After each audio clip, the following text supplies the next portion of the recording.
জামিনে চাননি বীর মুক্তিযোদ্ধা আব্দুল লতিফ সিদ্দিকী, বলেছেন আদালতের তো ক্ষমতাই নাই জামিন দেওয়ার। লতিফ সিদ্দিকী কি বুঝিয়ে দিলেন অধ্যাপক ইউনূস আর আসিফ নজরুলের আমলে দেশের আদালত ব্যবস্থা কতটা অসহায়। আসিফ নজরুলের সহকর্মী অধ্যাপক কার্জন আদালত পাড়ায় সংবিধান রক্ষার শপথের কথা জানিয়েছেন।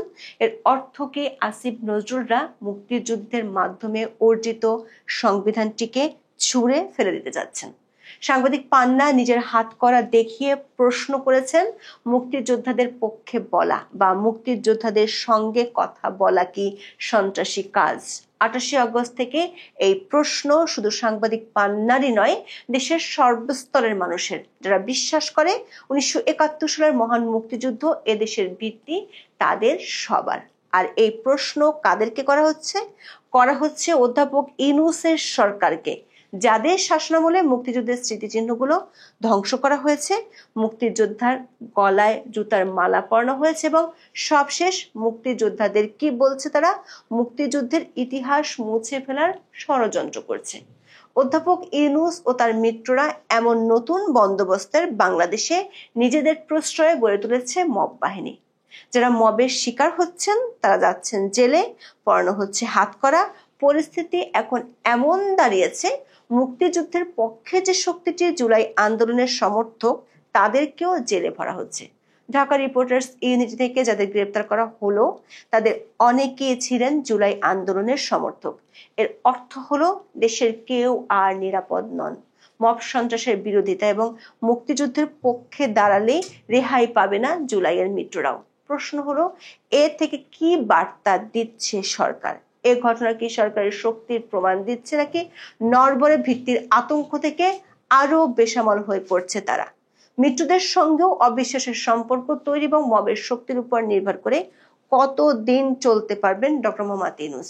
যে ফ্রাঙ্কেনস্টাইনে পেলে পুষে বড় করা হচ্ছে, সে কি আগামীতে অনুগত থাকবে মনিবের, নাকি স্বার্থে আঘাত লাগলে যমুনায় গিয়েও মব করবে তারা? চলুন যাওয়া যাক বিশ্লেষণে।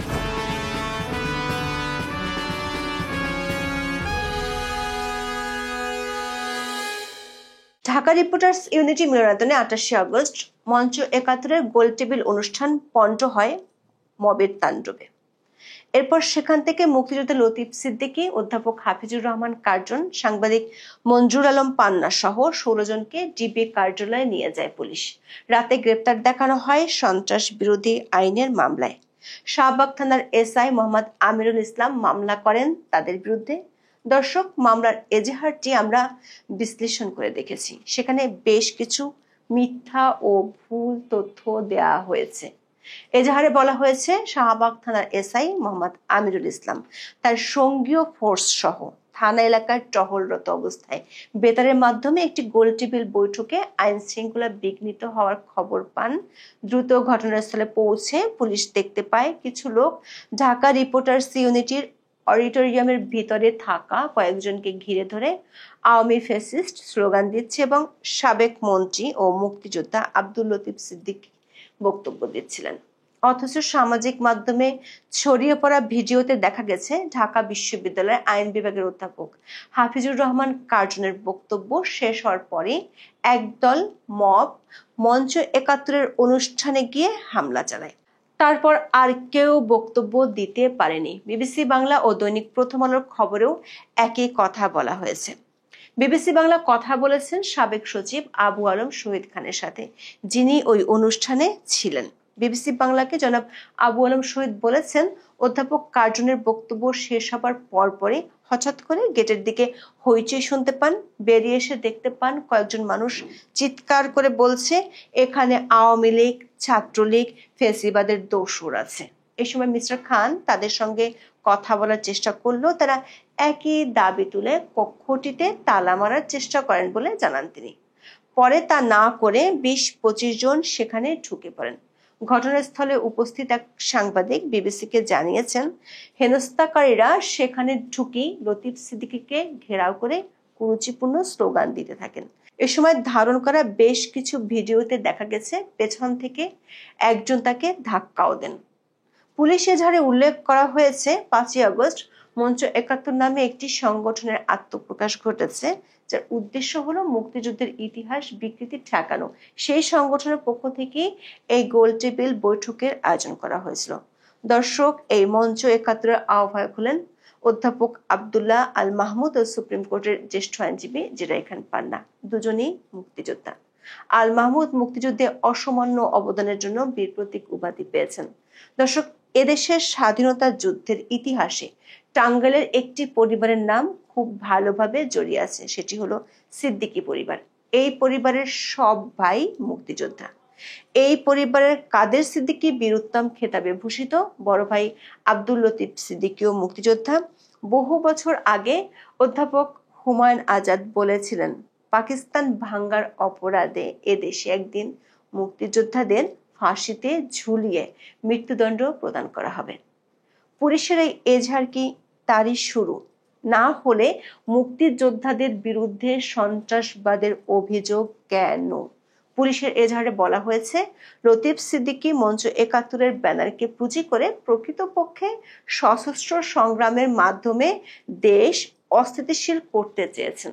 তিনি অন্তর্বর্তী সরকারকে উৎখাতে ষড়যন্ত্র সহ উপস্থিত অন্যদের প্ররোচিত করে বক্তব্য দিচ্ছিলেন। অথচ জুলাই আন্দোলনে সক্রিয় অংশগ্রহণ ছিল তার। আবার অতীতে আওয়ামী লীগ থেকে বহিষ্কৃত হওয়ার পর থেকে তিনি ছিলেন শেখ হাসিনার কট্টর সমালোচক। তার মতো জুলাই আন্দোলনকে সমর্থন জানিয়েছিলেন সাংবাদিক মঞ্জুর আলম পান্নাও। ঢাকা বিশ্ববিদ্যালয়ের আইন বিভাগের অধ্যাপক শেখ হাফিজুর রহমান কার্জনের বিরুদ্ধে ডিজিটাল নিরাপত্তা আইনের মামলা হয়েছিল আওয়ামী লীগ আমলে। অথচ তাদের বিরুদ্ধে এবার সন্ত্রাস বিরোধী আইনে মামলা করল ডক্টর ইউনূস সরকারের পুলিশ। এখানেই শেষ নয়, হাতকড়া পরিয়ে সবাইকে নেওয়া হয় আদালতে। যথারীতি আদালত জামিন না দিয়ে সবাইকে কারাগারে পাঠায়। অন্যদিকে জেএমপির অতিরিক্ত পুলিশ কমিশনার মোহাম্মদ শফিকুল ইসলাম সাংবাদিকদের জানান, আটক ১৬ জনের বক্তব্য, বিবৃতি, বই ও কলামের লেখা বিশ্লেষণ করে সন্ত্রাসবাদের আলামত পাওয়া গেছে। শফিকুল ইসলাম বলেন, লতিফ সাহেবের বক্তব্য, ব্যানার, লেখা, কলাম ও বই সবই আমরা অ্যানালাইসিস করেছি। এগুলো একটি নির্দিষ্ট দিকে যাচ্ছে যা রাষ্ট্রের অবস্থানের সঙ্গে সাংঘর্ষিক। তারা যেসব বক্তব্য ও বিবৃতি দিচ্ছেন তা রাষ্ট্রীয় অবস্থানের বিপরীত এবং সন্ত্রাসবাদের ইঙ্গিতবাহী। দর্শক, অধ্যাপক ইউনূস ও তার মিত্ররা কথায় কথায় বলে থাকেন পুলিশ বাহিনী এখনো ঠিক হয়নি, অথচ মুক্তিযোদ্ধাদের বিরুদ্ধে মামলা দেওয়ার ক্ষেত্রে সুপারফাস্ট পুলিশ বাহিনী। ২৪ ঘন্টারও কম সময় তারা অধ্যাপক সৈয়দ আনোয়ার হোসেন, অধ্যাপক মেজবা কামাল, সাংবাদিক মাহবুব কামাল, সাবেক সংসদ সদস্য আব্দুল লতিফ সিদ্দিকী, ঢাকা বিশ্ববিদ্যালয়ের শিক্ষক অধ্যাপক শেখ হাফিজুর রহমান কার্জন, সাংবাদিক মঞ্জুর আলম পান্নার বই কলাম পড়ে ফেলেছেন। উপসংহারে টেনেছেন যে তারা সন্ত্রাসবাদের রসদ যোগান দিয়েছেন। যদি সেটাই হয়, তাহলে এতদিন কেন তাদের গ্রেপ্তার করা হলো না? তারা ঠিক কি কি ধরনের সন্ত্রাসবিরোধী কর্মকাণ্ড করেছেন তা কেন জাতির সামনে তুলে ধরেননি তারা? হঠাৎ করে মব করলো আর মুক্তিযোদ্ধারা সন্ত্রাসী হয়ে গেল। কেন মুক্তিযোদ্ধা, সাংবাদিক আর শিক্ষকের হাতে হাতকড়া পরালো সরকার? তার উত্তর আদালতেই দিয়েছেন সাংবাদিক মঞ্জুর আলম পান্না। বলেছেন,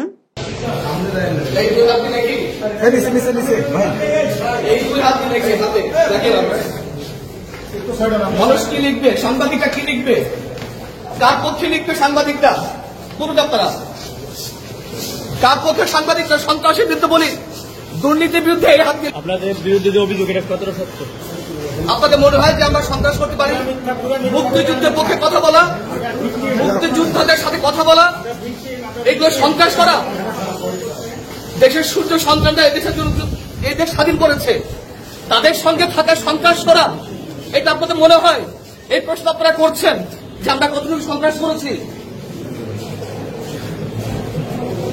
দর্শক, প্রবীণ মুক্তিযোদ্ধা, বিশ্ববিদ্যালয়ের শিক্ষক, সাংবাদিক, বুদ্ধিজীবীদের একসঙ্গে এভাবে দাগী অপরাধীর মতো অপমানের নজির অতীতে কখনো দেখা যায়নি। কেন তাদের উপর এমন আগ্রাসী মনোভাব, সেটি আদালত এলাকায় পরিষ্কার করেন অধ্যাপক কার্জন। কারাগারে নিয়ে যাওয়ার সময় সংবিধানের বই উঁচু করে দেখিয়েছেন তিনি। বলেছেন, 5 লাখ মা বোনের ইজ্জতের বিনিময়ে সংবিধান, এই সংবিধান আমরা রক্ষা করব, এই বাংলাদেশ আমরা রক্ষা করব, মুক্তিযুদ্ধ আমরা রক্ষা করব।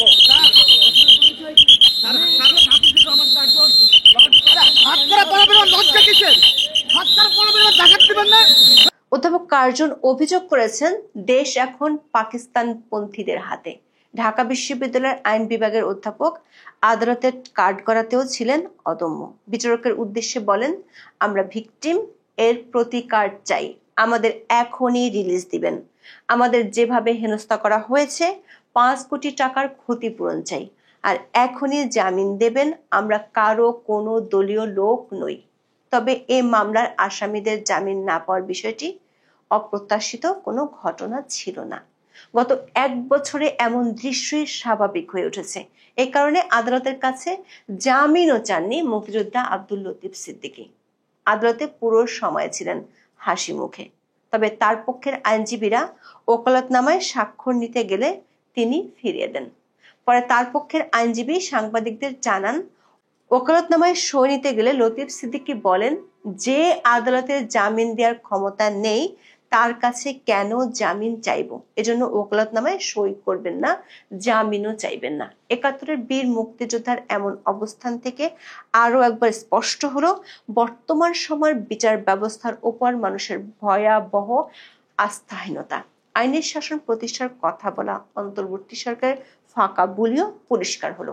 আবার ঢাকা বিশ্ববিদ্যালয়ের আইন বিভাগের অধ্যাপক যখন সরকারের আইন উপদেষ্টা, ঠিক তখন তার বিভাগেরই সহকর্মী জেলে গেলেন সরকারের দেয়া সন্ত্রাস বিরোধী আইনের মামলায়।